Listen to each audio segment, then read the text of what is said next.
Hello my audiophile friends, my name is Pedro Diaz and I'm going to overdub this video to English, so it'll be a little bit funny, kind of like watching the news from Europe or Asia or something like that. You're gonna hear me speaking in the background, but you should be able to hear the voice in English a little bit louder.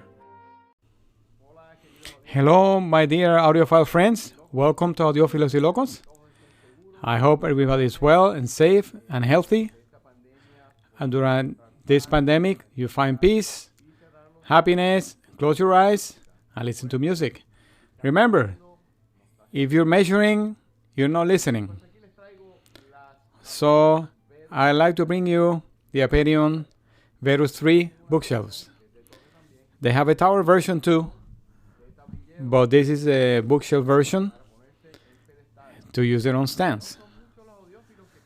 There are not too many audiophiles that know the brand Aperion. It's kind of a mystery, but they have existed for over 10 years. And if you visit their page, they have an excellent website. I haven't seen too many web pages that are so well set up and so informative. They even have a Aperion guild for owners. They'll ship the speakers anywhere, 60 days satisfaction guarantee. And I'm impressed with the quality of the products, but how well the whole system works. They only sell online. I found out about this brand when I was looking for super tweeters. And as you know, I bought a pair for my quads, 2805s. And I always thought it was a good product, a great company, great customer service. So I asked them to ask me these speakers. I was very curious about them. And I'm grateful that they let me borrow them. And I have to be careful. I don't want to scratch them. They're so beautiful. So we had an unboxing in one of my chats, but I want to show you the construction. Aperion says that it's furniture-grade finish, professional. They're very shiny. I'm sure if you buy them on black piano, probably also look spectacular. And the front looks really interesting. I thought that it was metal. It looks so beautiful and high quality. But Aperion told me that it's actually MDF, that's very well painted and processed. The grills are magnetic. It has a 5-inch woofer with Kevlar, an aluminum face plug, and a silk tone tweeter, 1 inch. It has some kind of a diffraction lens. This speaker to me is the first speaker that is so pretty with the grills on. It's not that they don't look good without the grills, but I think they look even better with the grills on. I love to see them this way. Of course, they're supposed to be acoustically transparent. I haven't noticed any quality changes in the sound. When you change these banana plug connections, you can also adapt the sound of the tweeter, minus 3 dB. You can also do by wiring if you want, but I don't recommend it. I don't think it's necessary. According to the specifications, Verus 3 has a response of 45 to 30 kilohertz, 6 ohm impedance, and 85 dB sensitivity. Recommended power is 20 to 100 watts. 14 pounds each. It's very, very heavy. They don't sound like British speakers. They don't have that warmth and they don't have that bumpiness in the mid bass. And they're not polite in the beginning. They keep their distance, but they don't have any exaggerations, except I found them a little bit analytic. to my taste with my equipment. In my small room where I have my records, they sounded good, but definitely they needed to be in a small room. And I had them upstairs too in my living room, but it's not a good room. It's too echoey. I think the highs were a little exaggerated. I could barely hear the bass because it's not a boomy speaker. So being transparent, you don't really hear much bass. But what happens with these speakers is that the company sells speakers for home theater. So you're going to have a complete set with surround, and you're going to be equalizing using DSP. And in that case, they're really a good fit because they're easy to integrate with a subwoofer. I connected them to my two subwoofers and with excellent results because they don't get in the way. They don't have a boomy bass. They're very easy to integrate. But the most incredible thing is the dynamic range. They play at really high levels. Just testing. I put some heavy metal, Metallica, put Down with the Sickness. All kinds of music. I put Bruckner symphonies, Mahler symphonies, and the sound quality that they can reproduce over 90 decibels, 95 decibels, is impressive for something this size. And enjoying my new Garage 301 with Audio-Technica ARM. I finally had a time to listen to the Aperions. I started with Caifanes. I haven't listened to this record for a while because you really have to pump it up. You really have to bump it. You have to hit the volume to 11. And with these speakers, it's a lot of fun. Incredible to listen to it. I never thought of playing them so loud.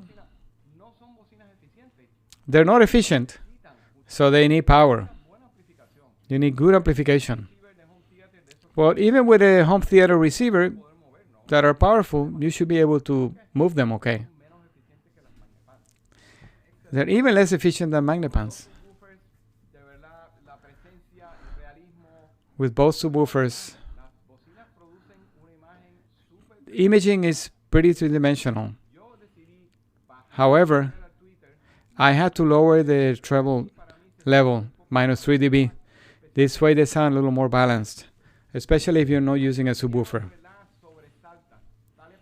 The piano really comes out and hit this recording, and they hit you in the face. Very alive. And of course, my gold test is 2112. So every speaker has to pass that test. They give you up to 100 decibels if you want.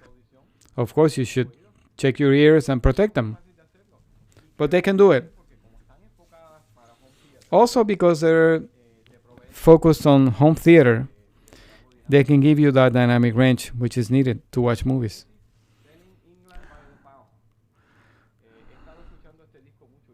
I've been listening to this record a lot. I can't stop listening to it. And with these speakers, I can imagine that with the center channel and the towers and the subwoofers, it must sound spectacular because they're really well integrated. And that's the great part. Very easy to mix in with the subwoofer. And of course, this classic, I've really enjoyed.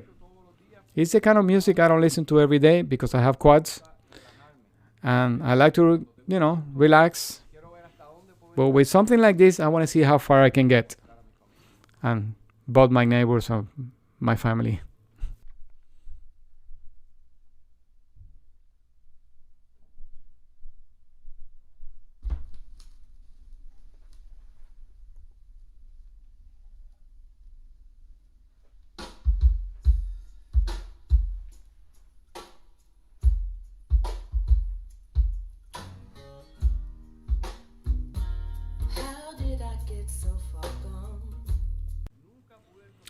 I never found the limit.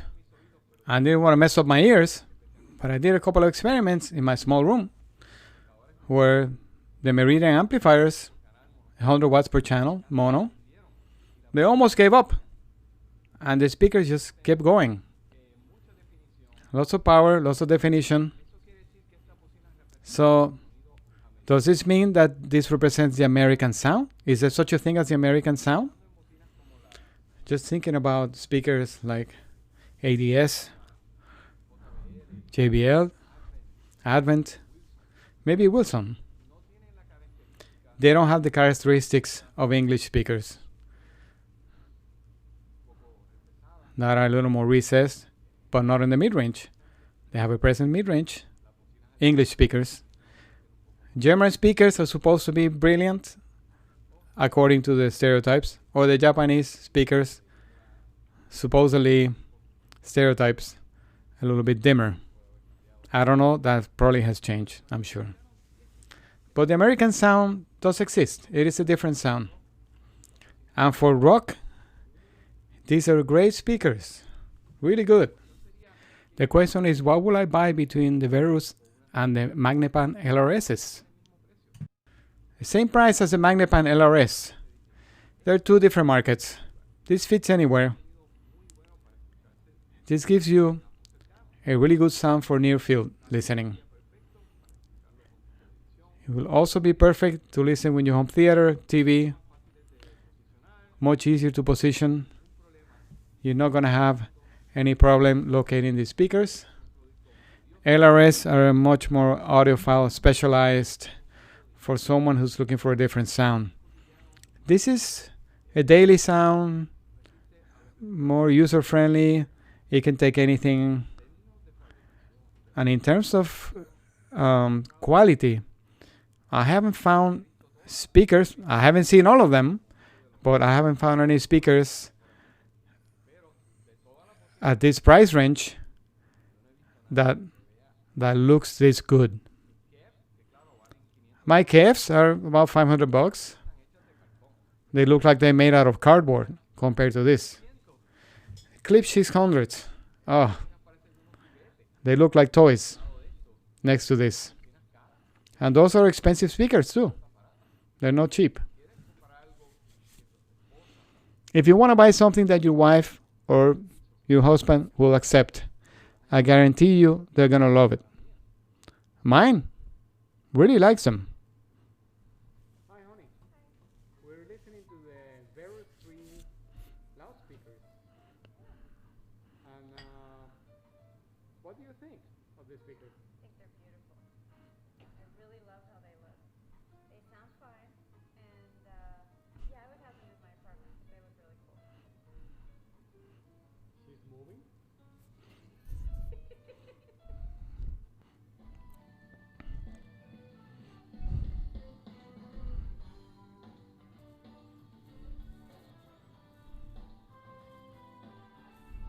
So, of course, there's nothing to lose if you want to try them. They'll give you 60 days for your satisfaction. You can return them. They even pay for the return shipping. Aperion told me that they can ship everywhere, maybe Argentina, Chile, Latin America, Mexico, and maybe Spain, if people want to try them. They said yes, that they can ship them anywhere as long as there are no customs issues. So here's another accessible product to Latin Americans, and to those who are living in the United States like me. You're not going to have any problems, and will be easy to order them. Now, Aperion has a tower version of this that I would love to try, because those will probably give you everything. They give you the bass, the imaging, and it's all in one package.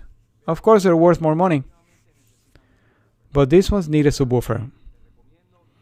In this case, I recommend that if you want them in a big space like this, you need a subwoofer. Aperion has a few subwoofer models.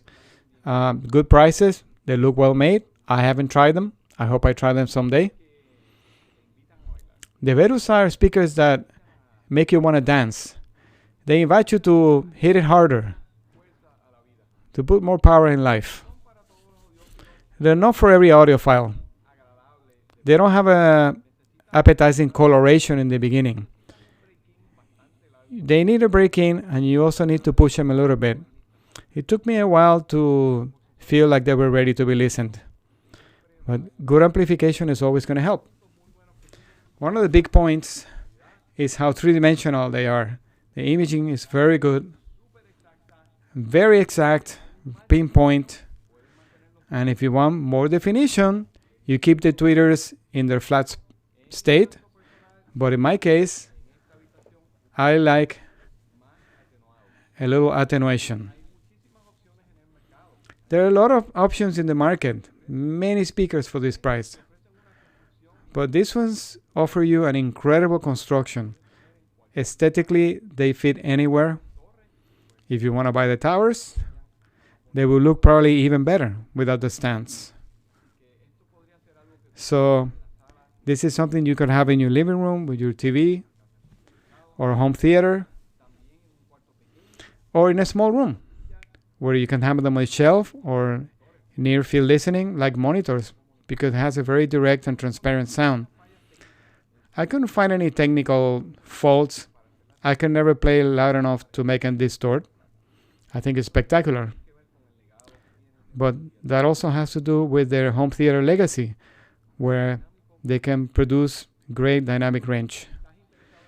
Okay, my friends, if you're interested, I will leave the description, the link for Aperion. And you can order them from them and try them at home. And what does the palabenometer says?